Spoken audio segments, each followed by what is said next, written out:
Hello friends, welcome to my channel. ఈరోజు మన recipe వచ్చేసి ఫ్రాన్స్ ఫ్రై అండి. చాలా ఈజీగా చేసుకోవచ్చు. నేను దానికి సుమారు ఒక హాఫ్ కేజీ వరకు రొయ్యలు తీసుకున్నాను. హాఫ్ కేజీ రొయ్యల్ని పసుపేసి శుభ్రంగా కడిగేసుకుంటున్నాను. మార్కెట్ నుంచి తీసుకొచ్చాక మనం ఇలా సాల్ట్ వేసి కానీ అలాగే లెమన్ వేసి పసుపు వేసి కడుక్కోవాలి.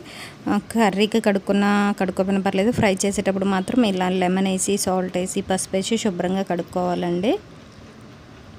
ఇలా కడుక్కున్న ఈ రొయ్యలకి మనం ఉప్పు, కారం, పసుపు, మసాలాలు అనేవి పట్టించుకుందాము. ఈ రొయ్యలకి నేను రుచికి సరిపడినంత పసుపు కొంచెం వేస్తున్నాను. అలాగే రుచికి సరిపడినంత సాల్ట్, అలాగే కారం,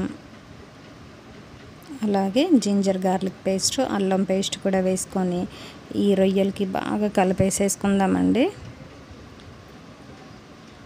ఈ మసాలాలన్నీ రొయ్యలకి బాగా పట్టించేసుకుందాం. ఉప్పు, కారం, పసుపు, అల్లం వెల్లుల్లి పేస్ట్ రొయ్యలకి బాగా పట్టించేసి ఒక హాఫ్ అన్ అవర్ ఫ్రిడ్జ్లో పెడతాం. బయట అయితే ఒక గంట పెట్టండి, ఫ్రిడ్జ్లో అయితే ఒక అర్ధగంట పెట్టేసేయండి. ఒక అర్ధగంట తర్వాత బయటికి తీసేసి మనం పక్కన పెట్టుకొని కర్రీకి కావాల్సిన ఉల్లిగడ్డలు, పచ్చిమిర్చి, కరివేపాకు కట్ చేసి పెట్టుకుందాం. అలాగే కొంచెం కొత్తిమీర కూడాను. ఇప్పుడు మనం గ్యాస్ వెలిగించుకొని గ్యాస్ మీద ఫ్రై ప్యాన్ పెట్టుకొని ఫ్రై ప్యాన్లో మనం ఒక 2 టేబుల్ స్పూన్స్ వరకు ఆయిల్ వేసేసుకొని ఆయిల్ వేడెక్కాక కొంచెం జీలకర్ర కూడా వేసేసుకుందామండి. కొంచెం జీలకర్ర వేసుకొని అలాగే నేను 2 ఉల్లిగడ్డలు కట్ చేసుకున్నాను. ఈ 2 ఉల్లిగడ్డలు సన్నగా తరిగాను. ఈ ఉల్లిగడ్డ తరుగు అలాగే పచ్చిమిర్చి, కరివేపాకు అన్నీ వేసేసుకోవాలండి. తాలింపులో పచ్చిమిర్చి 2 పచ్చిమిర్చి తీసుకున్నాను. ఇందులోనే మనం కరివేపాకు కూడా వేసేసుకోవాలి. ఇప్పుడు కరివేపాకు వేసుకుందాం.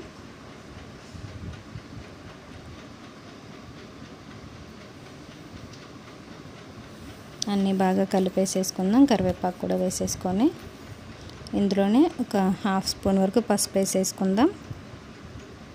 పసుపు కూడా వేసుకొని ఉల్లిగడ్డలు అనేవి పచ్చివాసన పోయి మంచి గోల్డెన్ బ్రౌన్ కలర్ వచ్చే వరకు మనం ఈ ఆయిల్లో ఫ్రై చేసుకోవాలండి. ఇలా అన్ని ఉల్లిగడ్డలు మంచిగా ఫ్రై అయ్యాక ఇప్పుడు మనం ప్రాన్స్ అనేవి కూడా వేసేసుకుందాం. ఉల్లిగడ్డలు నాకు మంచిగా వేగిపోయాయి. నేను ఇప్పుడు ప్రాన్స్ వేసేస్తున్నాను. దీనికి ఉప్పు, కారం పట్టుంటుంది కానీ కాబట్టి రొయ్య టేస్ట్ అనేది చాలా చాలా బాగుంటుంది. ఇలా ప్రాన్స్ అన్నిటినీ వేసేసుకొని బాగా కలిపేసేసుకోవాలండి.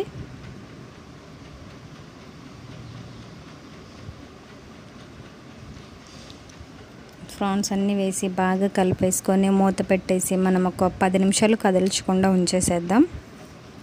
ఎందుకంటే ఫ్రాన్స్లోంచి వాటర్ వస్తాయి కాబట్టి ఆ వాటర్ రావాలి, మళ్ళీ ఆ వాటర్ ఎవాపరేట్ అయిపోవాలి. అంతవరకు మనం ఉడికించేసుకోవాలి. అప్పుడు కానీ ఫ్రై అనేది పర్ఫెక్ట్గా అవుతుంది. చూసారా, ఒక 10 నిమిషాల తర్వాత ఇంకా వాటర్ వచ్చాయి రొయ్యల్లోంచి మంచిగా. ఈ వాటర్ అంతా ఇంకా ఇంకిపోయేలాగా మనం ఉడికించేసుకోవాలి. ఇలా కలుపుతూ చేసుకుందామండి.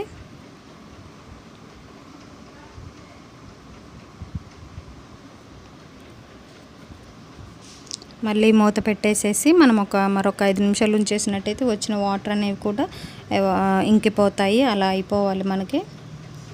మళ్ళీ ఒక 5 నిమిషాల తర్వాత చూసారా, వాటర్ అన్నీ మంచిగా ఇంకిపోయి ఆయిల్ అనేది పైకి తేలుతుంది. ఈ స్టేజ్లో మనం 1 స్పూన్ ధనియాల పొడి అలాగే హాఫ్ స్పూన్ వరకు గరం మసాలా కూడా వేసేసుకుందామండి.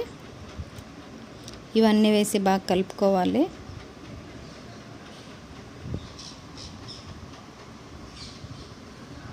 చాలా చాలా టేస్టీగా ఉంటుంది ఈ ప్రాన్స్ ఫ్రై. చాలా సింపుల్గా చేసుకోవచ్చు, చాలా తొందరగా కూడా అయిపోతుంది. మ్యాక్సిమం అంతా అయిపోయినట్టే అండి. ఇప్పుడు ఫైనల్గా మనమైతే కొత్తిమీర వేసేసుకుందాం. చూసారు, నాకైతే ఆయిల్ అంతా పోయింది, చక్కగా ఫ్రై అయిపోయాయి ప్రాన్స్ అన్నీ. నేను ఇప్పుడు కొత్తిమీర వేసేస్తున్నాను. కొత్తిమీర వేసేసి బాగా కలిపేసేసుకొని గ్యాస్ ఆపేసేసుకోవటమే అండి. ఇంతే, చాలా చాలా టేస్టీగా ఉండే ప్రాన్స్ ఫ్రై రెడీ. మీరు కూడా ట్రై చేయండి. ఎలా ఉందో నాకు చెప్పండి. నా ఛానల్ని ఫస్ట్ టైం చూస్తున్నట్టయితే సబ్స్క్రైబ్ చేసుకోండి, షేర్ చేయండి, పక్కనే ఉన్న బెల్ ఐకాన్ని క్లిక్ చేయండి. Thank you friends.